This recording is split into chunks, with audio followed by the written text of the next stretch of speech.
Okay, everyone, we're going to go ahead and get started. We want to thank everyone for joining us this afternoon. Uh, in this session, as you all know, is a Q&A session to answer some questions about the government restricted municipalities planning grants that opened and are due back to us by September 13th. We wanted to have the session so that we can outline some of the process and procedures and purpose for the planning grant. Rich Kasman and John Costello are the individuals at EDA that own this product, and they will be answering your questions as we go along. I want to take this opportunity to thank you for attending today's session on the planning grant program. We look forward to answering your questions. We ask that you would please submit any questions that you have utilizing the Q&A function of Zoom. This session will be recorded and the slides will be available at the link that will be provided in the chat. So please put your questions in the Q&A at the Q&A button on the Zoom, and we can begin. We're going to turn it over to John Costello right now, who will begin with his presentation. All right. Thank you, Diana.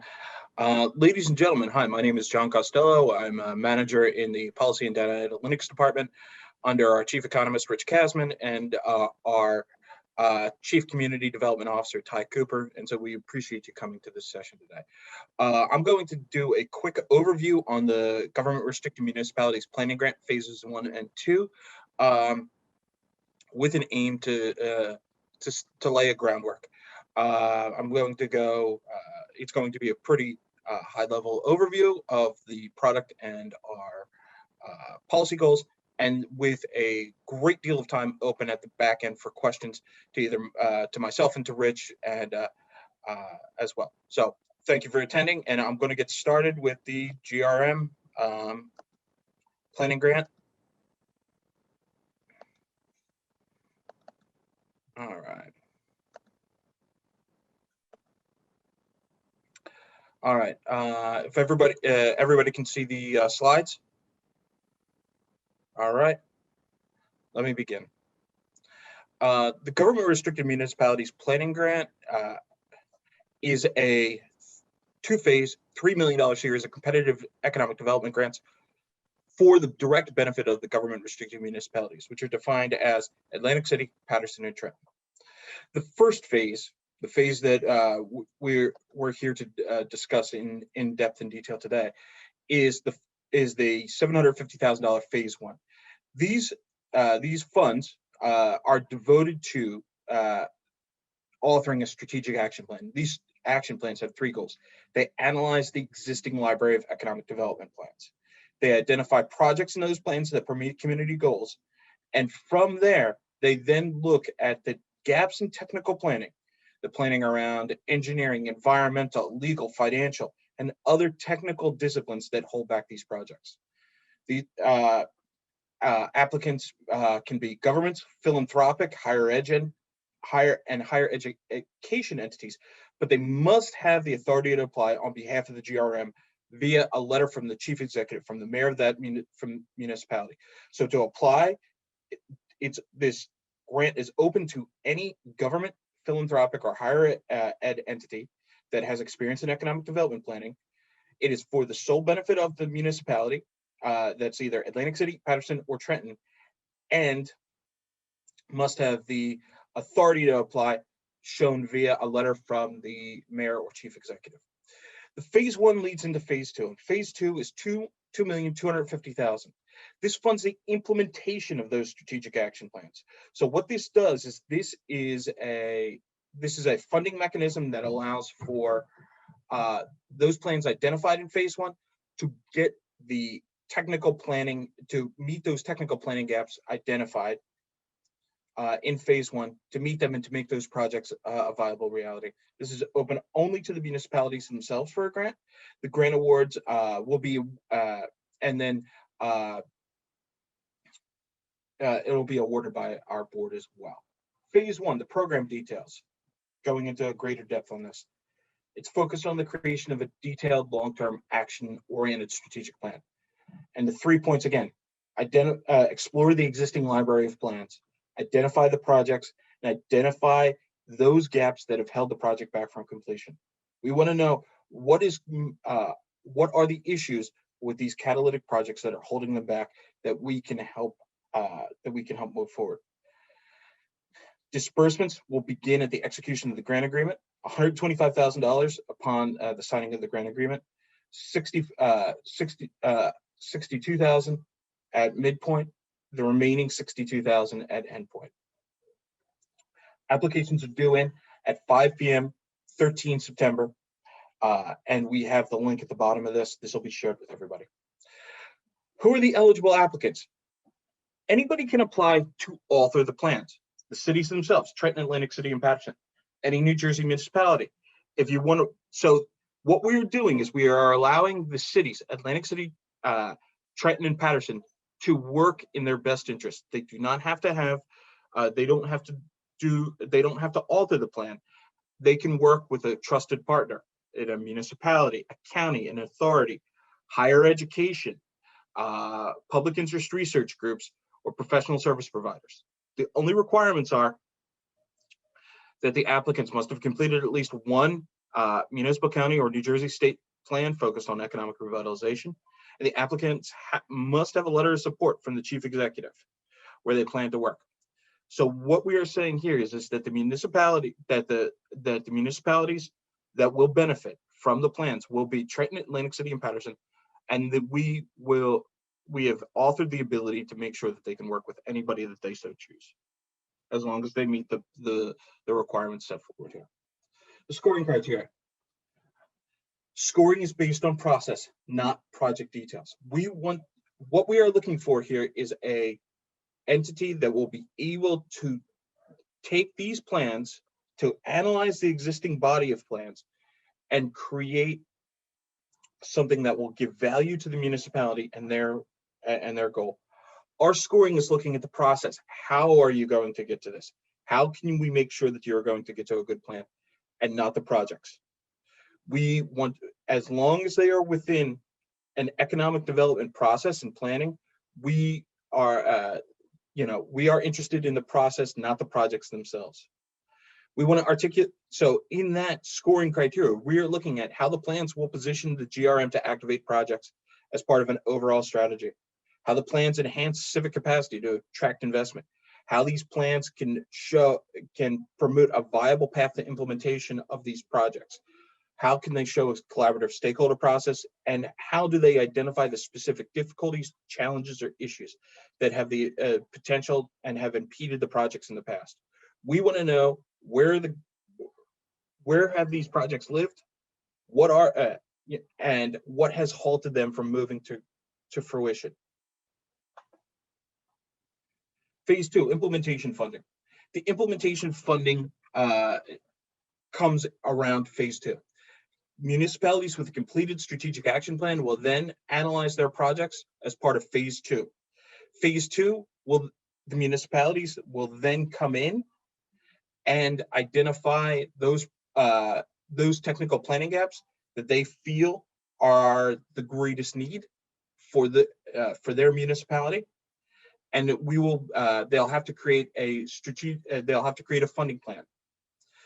So the municipalities will be tasked with that project selection in phase 2 from the actionable projects listed in the strategic action plan. We will then provide implementation funding for those technical planning gaps identified in the phase 1.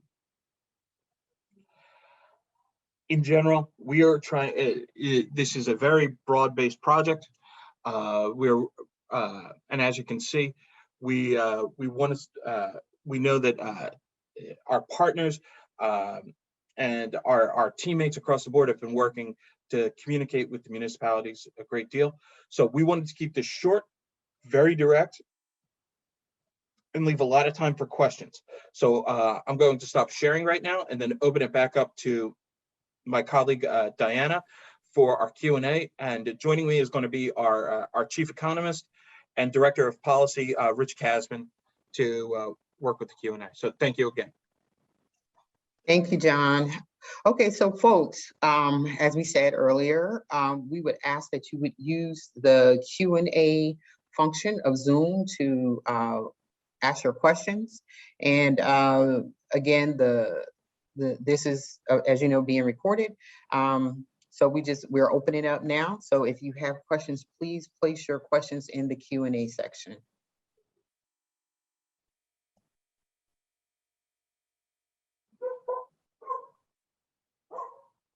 Oh, it sounds like you have a dog that wants to ask a question. Yes, yeah. He is diligently guarding the garden against all fuzzy invaders, especially bunnies this time of year who are going after the tomatoes. Yeah, yeah. So our first question, can a municipality work with more than one vendor? Yes. A municipality can work with more than one vendor. We will have to have a prime, but they will be allowed to have subcontracted services as part of the GRM planning grants, both phase 1 and phase 2. Yeah, and also, oh, sorry, go ahead, John. And then especially in phase 2, we expect a great deal of subcontractors in the technical, in some of the technical planning work. Yeah, and whoever's applying, it's on behalf of the municipality. So the requirement is that we need a letter of support from the executive, the chief executive of Trenton, Atlantic City, or Patterson, which will be introduced with the applicant's proposed plan. So just to be clear that the applicant is doing so on behalf of the city.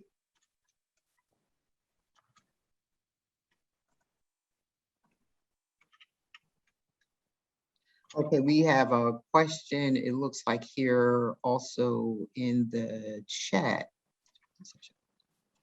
It says, what type of plan would be acceptable for the requirement to have completed at least one county or New Jersey state government focused economic revitalization? Good question. So what we would be looking for is we would be looking for any number of a broad variety of documents, anything from a strategic plan on attraction. It has to be commissioned by a New Jersey municipality, New Jersey County, or New Jersey or the state itself. But it would be anything along. It would be anything from a industrial attraction plan, a in-depth analysis on area of need and redevelopment are the two classic ones. A neighborhood revitalization plan around, say, certain specific corridors within a municipality, commissioned by the municipality, an anchor institution expansion plan on how the anchor could better partner with the municipality around the development of new industry and new entrepreneurial plans. A plan for a county or municipal plan on how to grow entrepreneurship among disinvested communities. We have a pretty broad subject on that. It just we would look for the plan to have a direct impact on economic development, and it has to be would have to be commissioned by a municipality, county, or the state. Okay, so the next question, municipalities other than the 3 targeted municipalities can apply as long as they get a letter of support from one of the 3 targeted municipalities. Those municipalities would act as the prime contractor. They would be authoring the plan. The plan, however, would have to have all the benefits.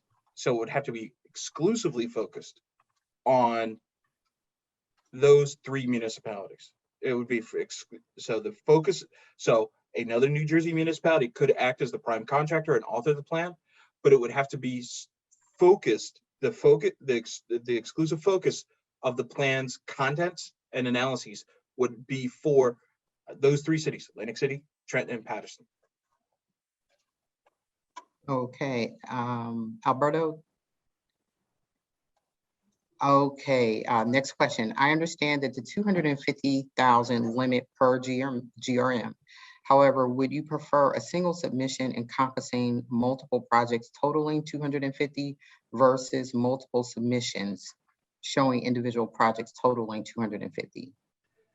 I think this goes back to our original question. The projects themselves, we're really concerned with how it would look as an analysis. Now, if the municipality wishes to submit multiple entrants to author this plan together, we would have no issue as long as they meet all the criteria that and working in conjunction with the municipality. Like I said, the projects will come in much more specifically from the municipalities themselves in phase 2. So just to kind of reiterate the process, phase 1 is the authorship of the strategic action plan, an analysis of the existing library of economic development plans in the municipality, an identification of those projects of promise in those plans, and then most importantly, a gap analysis. What are the technical gaps that are holding back these projects from fruition, from making them viable to the market? Phase 2, so these will be identified in the phase 1 plan. The phase 2 plan, the municipality will go back and say, of the 20, for example, 20 projects included in our phase 1 plan for Atlantic City, we choose to work on these 7. And then that's where the project comes in, not in phase 1, in phase 2.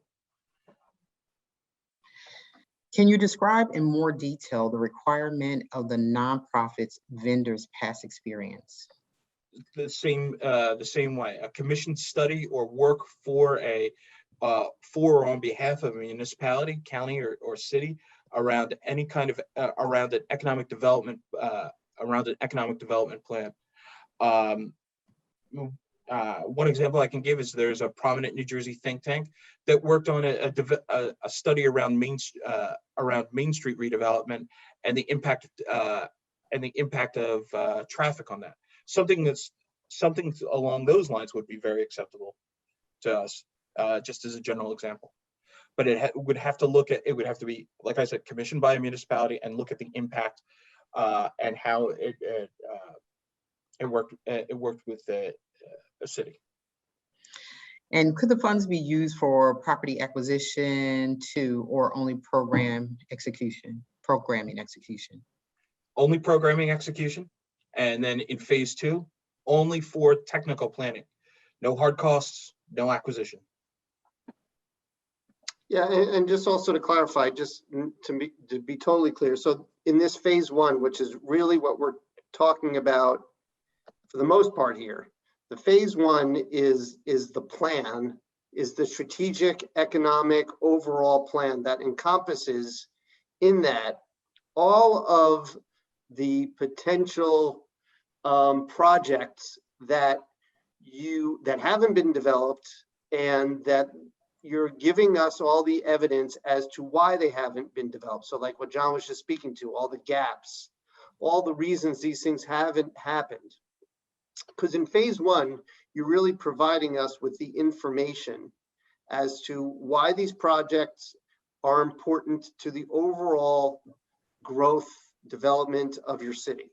So it's really an economic plan. And in that economic plan, you're giving us some sort of a listing, essentially, of these are the types of projects that we have outstanding that we'd like to do that haven't been done for these reasons. These are the technical assistance gaps. These are the other types of gaps. In phase 1, it's just a report. In phase 2 is really where those projects can get money for implementation. But it's really based on what you told us about those projects in phase 1. There's no money going to projects in phase 1.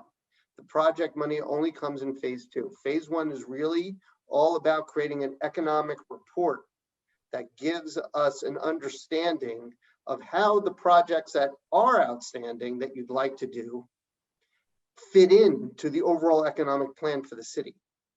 So I just want to, because there might be some confusion there based on some of the questions. So I just want to be clear that really in phase 1, it's really about a economic plan more than it is about where the money is going to projects. The project questions are important because they come in phase 2.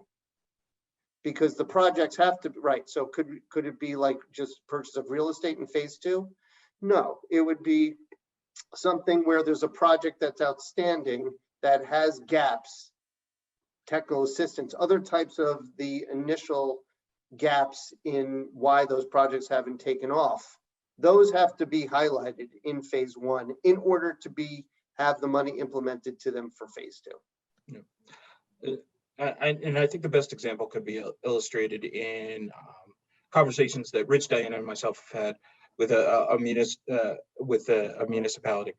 And we've had conversations with this municipality, and they've talked about a project that's been included in 4 different project plans that would be neighborhood-wide catalytic. It would be a redesign of an existing structure for mixed use that would really impact the neighborhood in multiple ways. You know, from employment to safety to being just catalytic for that corridor. And it's been in 4 different project plans. The reason it hasn't moved forward is a $25,000 environmental analysis. That's the kind of thing we're looking for. So it's this project that's been included in multiple plans that would be catalytic for that would be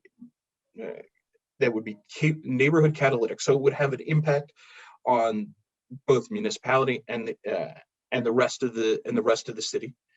And it has a technical planning gap that the lack of an environmental analysis and the inability to fund that environmental analysis has halted this project several times from coming to market. That's really what we're looking for. We want to see those kinds of projects. We want to see those kinds of inclusions, and we feel that the city would then be able to go into phase 2 and say that this project has promise and merit, and we want to make sure that that funding can get there so that we can move that project and make it market viable. Okay. Next question, is this an annual grant or one-time opportunity? Right now, this is a one-time grant. We're hoping that this was included as part of the Economic Recovery Act. We're hoping that the success of this grant and our work with the municipalities, that the governor and the rest of the legislature sees this as building both a stronger and fairer New Jersey through direct investment in our communities, which are the cornerstone of not only New Jersey, but also our economy and how we're going to succeed in the 21st century. And to clarify, phase 1 could cover costs for research and analysis. That's the question. Research and analysis, yes, the research and analysis of projects and the research and analysis of the technical planning gaps. That's what we would want to see. Yeah, so just to be, so in terms of research and analysis, if we're talking about research and analysis to specific projects, like, okay, there's a project that we know of that we want to do, and one of the gaps is that we need more research and analysis dollars to see how to put that project forward. That's something you would highlight in the phase 1 report. So, so I just want, and phase 1 really is all about research and analysis. So I just want to be clear on when we say research and analysis, what we're talking about. Phase 1 is all about research and analysis. But it's research and analysis into an economic plan for the city that incorporates all these projects that are in basically for, people's filing drawers, essentially, that haven't gone anywhere yet for certain reasons. You're pulling out those projects, so you have to do the research and analysis to find out, okay, these are the 20 projects we know about in the city that haven't been going. You're going to put those in your report. You're going to discuss why they haven't happened yet. You're going to discuss how they fit into an overall economic plan. So for example, when John was giving the example about that catalytic project for a neighborhood, the reason we would care about it is not only you telling us why the project hasn't taken off, but also how it fits into the economic plan for the city. Right? So why is this important to the overall vision of the city? So that type of research and analysis is in phase 1 as well. Okay, does anyone have any more questions?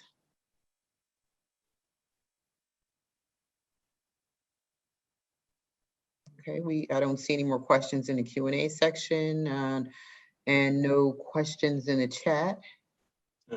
One other thing I'd like to talk about is also where we see the second order effects of this.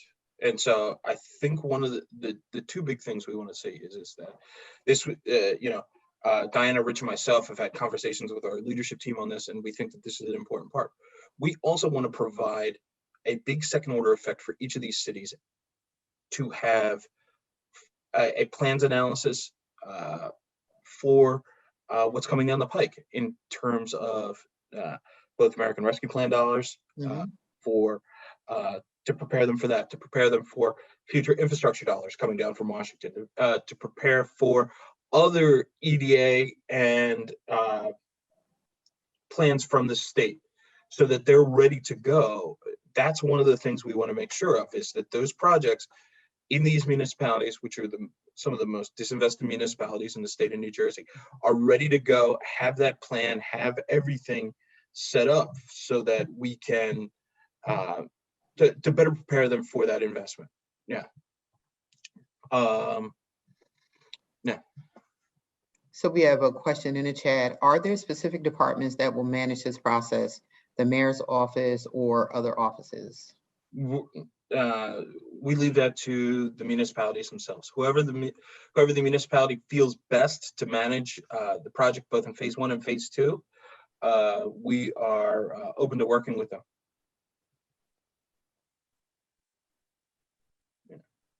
Okay. And more importantly, just on that project list, we want to provide that funding because we understand how tight budgets are right now.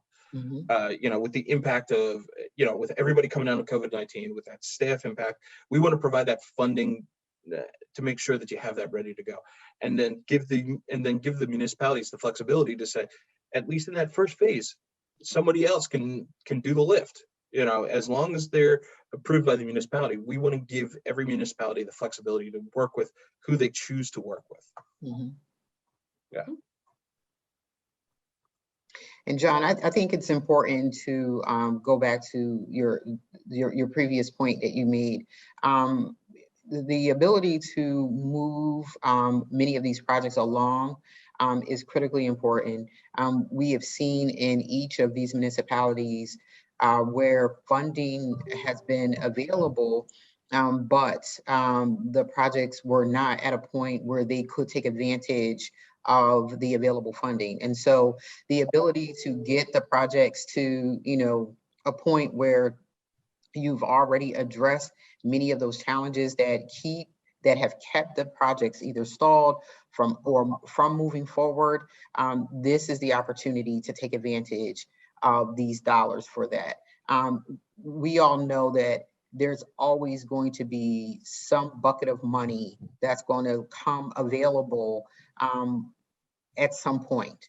And for projects to be able to just jump in there and take advantage of those dollars, this funding allows that to happen. So, as John talked about, if it's design, if it's engineering, if it's environmental, whatever those things have been that have kept projects from moving forward, these are the things that we want you to be able to address with this funding. And I apologize, I actually didn't introduce myself at the beginning. I am recently hired with NJEDA, and I serve as the Senior Community Development Officer for the government restricted municipalities. So you will be, as some of you already have, receive many emails from me, receive calls from me. As soon as something becomes available at EDA, I'm going to be pushing it out to you to make sure that it is in front of you so that you are aware that these dollars are available. My background is in working in a municipality. And so I know how challenging it is to stay on top of available funding resources. So in addition to what EDA has to offer, as John said earlier, making sure that projects are ready for even federal dollars that might be available in the county, might be available at some of our sister agencies. So we are making sure that you get those dollars, you get that information. So I might become an annoyance to a whole bunch of folks, but it's so that you can benefit from what is available in the state. And do we have any other questions?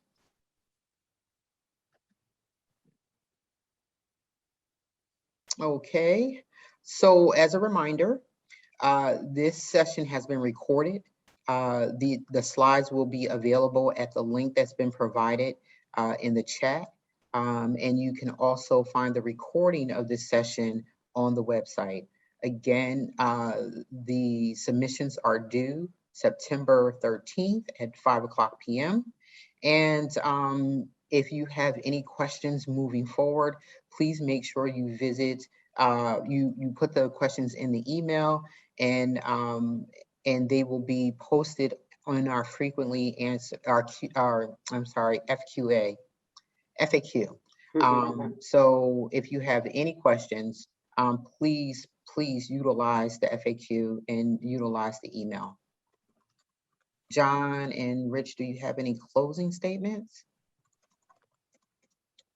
My only closing statement would be that there's this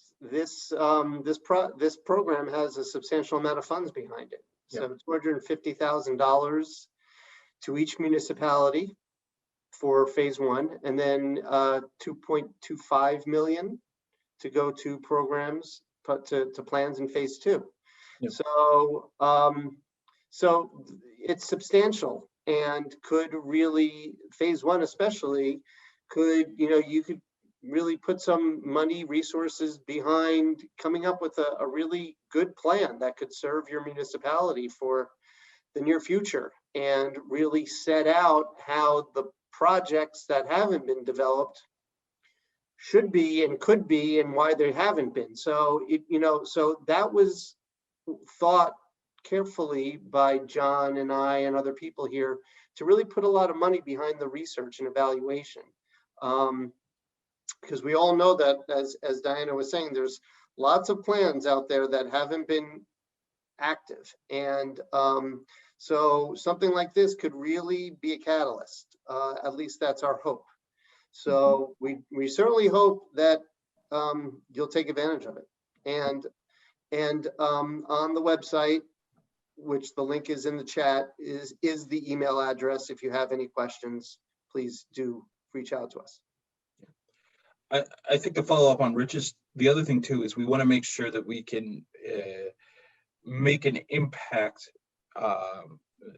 We want to make sure that we can get these projects online, that we can get this planning out very quickly.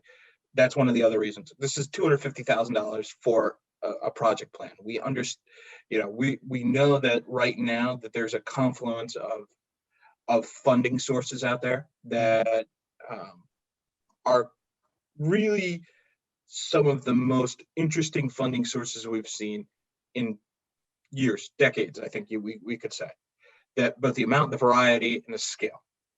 And we want to make sure that municipalities are out there. So the plan that phase one is has a very focused timeline. If we want of 6 months, and so, but to make sure that we get, and that more importantly, that the municipalities get really excellent focused programming on this is, it's $250,000. So I mean, it's we can bring that to bear. We can bring that funding to bear for the municipalities to make sure that they have a good product, a quality product in an expedited time frame. It's the same thing, because we want to make sure that we can deploy that implementation funding for each municipality. And then the other thing I just want to make specific and sure is that there will be one grant for each municipality. So every municipality will get one $250,000 strategic action planning grant from phase 1, and then we'll carry on to a $750,000 implementation grant in phase 2. So that's $1 million for each municipality. The main component part, though, is that for phase 2, you have to have a completed strategic action plan. So that's the other thing, and so we made sure that the funding was there to push this forward. We're really excited to work with the municipalities on this. Rich and myself, we have a great team here at EDA. Devoted to community development, investment in communities, and how we can make New Jersey communities the launch pad for a new New Jersey century. And we're really excited and hopeful to work with and pleased and privileged to work with y'all on this. So again, thank you, and please email me. I know some of you already have my email. If I can help you with anything, please let me know. Can't give you, we could, and if I can't help you, at least with this, we can definitely point you in the right direction as well. And then if you have any questions about any additional programs, we can point you in the right direction as well. Mm-hmm. But thank you again for your time and for your participation in this. Okay. Well, with that, Rich and John, we're going to go ahead and close out if we have no more questions. Again, visit the FAQ, and thank you so very much for your time. We appreciate you. Thank you. Thank you. Thank you.